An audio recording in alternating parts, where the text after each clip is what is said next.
Hello नमस्कार दोस्तों। तो आइए आज यूपीएससी के सीरीज में हम पढ़ेंगे लालू यादव और जंगल राज। तो हम आज जानेंगे कि क्या सचमुच ही लालू यादव ही जंगल राज के प्रणेता थे या कुछ और कहानी थी। अगर आप इस चैनल पर नए हैं तो चैनल को ज़रूर सब्सक्राइब करें।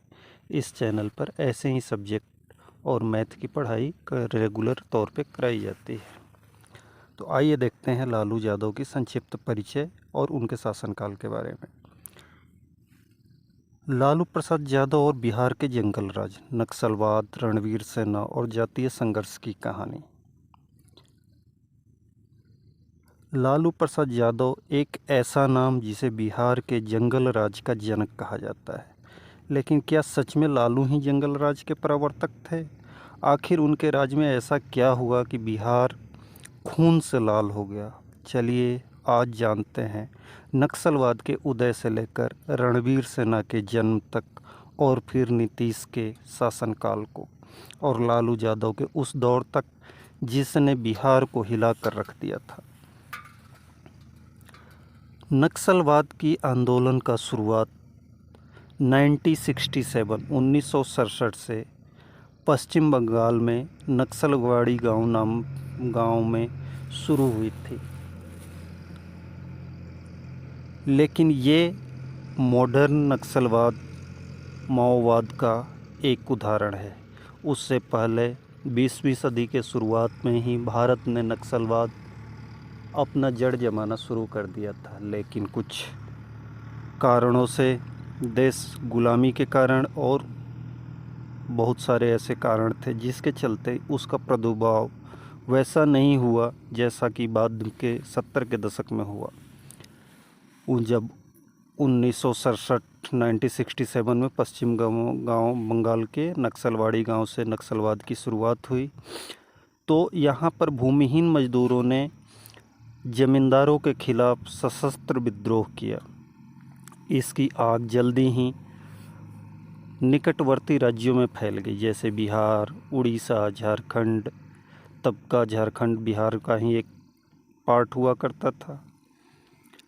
19वीं-20वीं सदी की शुरुआत में भी इस विचारधारा की जड़ें मजबूत हो चुकी थी। आज़ादी के समय ये लोग राष्ट्रीय आंदोलन में शामिल हो गए, जिसके कारण नक्सलवाद का प्रभाव कम हुआ। लेकिन 1967 के बाद नक्सलवाद ने फिर से सिर उठाया। उस वक्त बिहार में कांग्रेस की सरकार थी और जगन्नाथ मिश्रा जी मुख्यमंत्री थे। लेकिन 1990 के चुनाव में जनता दल की लहर चली और लालू प्रसाद यादव बिहार के मुख्यमंत्री बने। बिहार पहले से ही जातीय रूप में बटा हुआ था। एक और ऊंची जातियां, दूसरी ओर पिछड़ी और दलित जातियां। यहीं से सामाजिक संघर्ष की आग और तेज हो गई। लालू यादव के शासनकाल को लोग जंगल राज कहने लगे, क्योंकि इस दौरान कानून व्यवस्था बुरी तरह से ढह गई थी।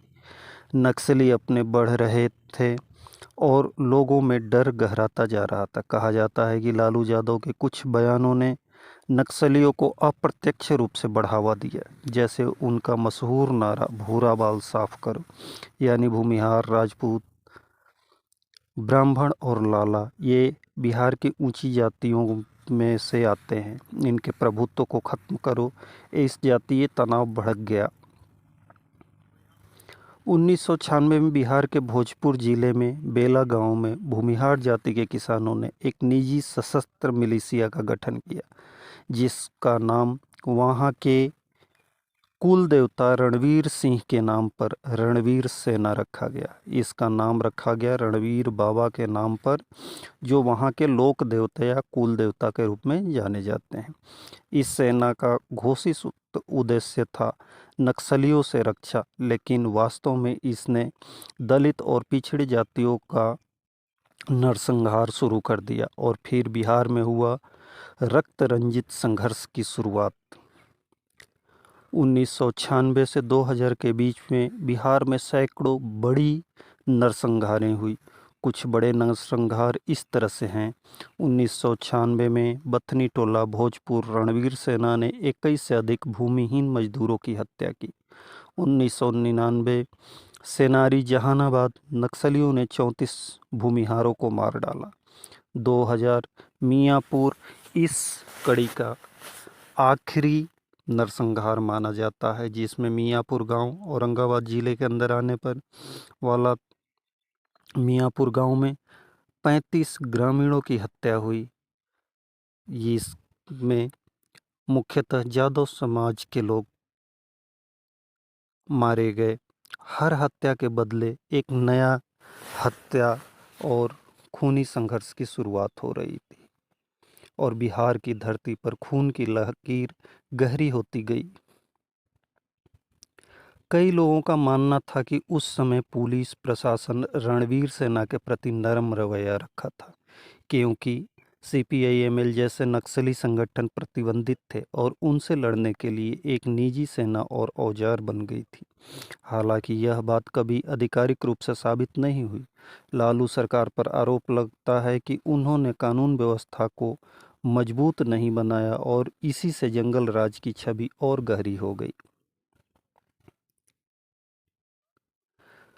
2000 के बाद नीतीश कुमार का प्रादुर्भाव हुआ और उन्होंने 2002-03 में पहली बार सत्ता संभाली, लेकिन तब वे मात्र 7 दिनों तक ही चीफ मिनिस्टर बन के रह सके। उसके बाद राबड़ी देवी कांग्रेस के समर्थन से चीफ मिनिस्टर की कुर्सी पर बैठी, लेकिन जल्दी ही 2004 के चुनाव में नीतीश कुमार पूर्ण बहुमत से सरकार बनाने में कामयाब हो गए और यहाँ से बिहार का दृश्य बदल गया। बिहार में नए स्कूल बनने लगे, रोड, नाली, गली और हॉस्पिटल की सुविधाएं पुनः चालू हो गई। तो क्या लालू प्रसाद यादव ही जंगल राज के जनक थे या बिहार के सामाजिक और जातीय तनावों ने जंगल राज को जन्म दिया? सवाल आज भी खुला है, पर एक बात तय है, बिहार ने उस दौर में जो दर्द देखा वो आज उसकी मिट्टी में महसूस होती है। अगर आपको यह वीडियो जानकारीपूर्ण लगी हो तो लाइक करें, शेयर करें और चैनल को सब्सक्राइब करना ना भूलें। मिलते हैं अगले एपिसोड में भारत के इतिहास की एक और सच्ची गाथा के साथ।